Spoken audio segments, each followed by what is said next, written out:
Bonjour et bienvenue dans un nouvel épisode de Comics Code, un épisode dans lequel on va parler des nouveautés à paraître en janvier 2025 chez les éditeurs français que j'ai oublié dans ma vidéo précédente. J'ai merdé, en tout cas j'ai raté pas mal de choses, dont certaines qui semblent vraiment intéressantes, ce que certains d'entre vous n'ont pas hésité à me signaler dans les commentaires, ce dont je les remercie, et en particulier Sauve ton Geek, Blake Nicotine et The Wamu. Pardon si j'en oublie d'autres, mais c'est toujours une tannée d'aller retrouver les anciens commentaires sur YouTube.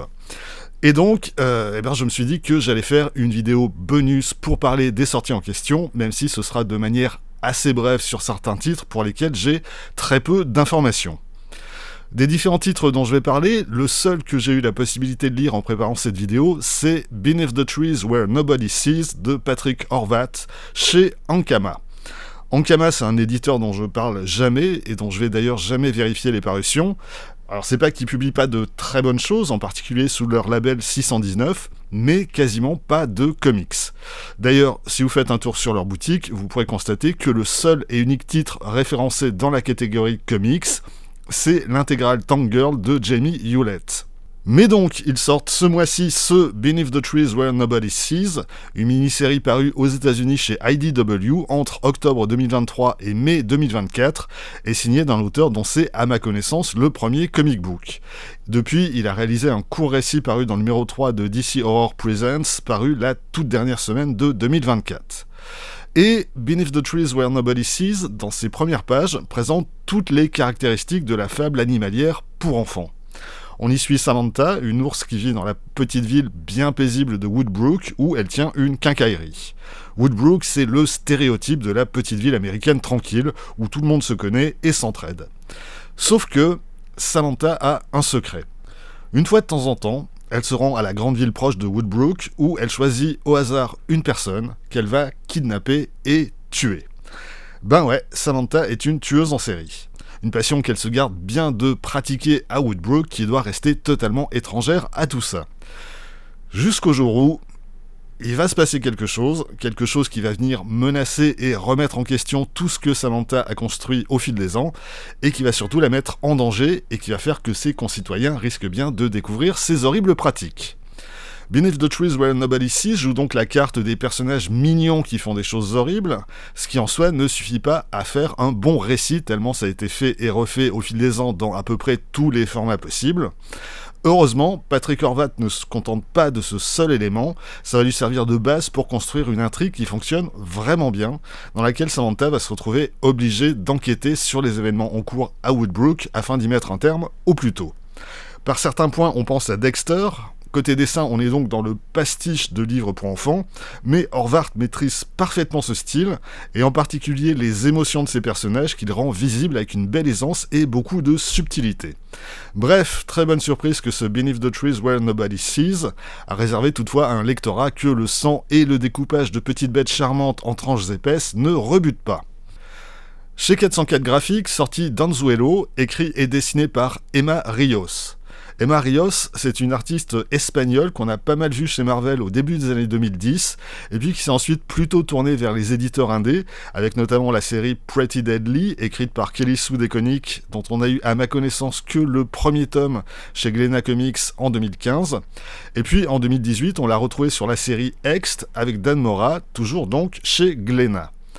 Anzuelo est un graphic novel paru chez Image Comics en novembre dernier. Graphiquement, ça s'annonce très différent de ce qu'Emma Rios a pu faire précédemment. Côté scénario, ça semble relever du post-apocalyptique contemplatif, et j'en sais à peu près rien de plus. On en reparlera plus en détail dès que ce sera sorti. Passons à présent aux éditions Blue Man, qui se sont lancées en fin d'année dernière dans la publication de comics avec Zombicide et Dust, et qui poursuivent en ce début d'année avec Zombicide Invader, écrit par Luca Enoch et Stefano Vietti, et dessiné par Giancarlo Olivares. Si j'ai tout compris, c'est adapté d'un jeu de plateau, qui est un domaine auquel je connais absolument rien, donc ça va pas m'aider à en parler, si ce n'est qu'on devrait retrouver dans cet album des Space Marines qui blastent du zombie dans l'espace profond.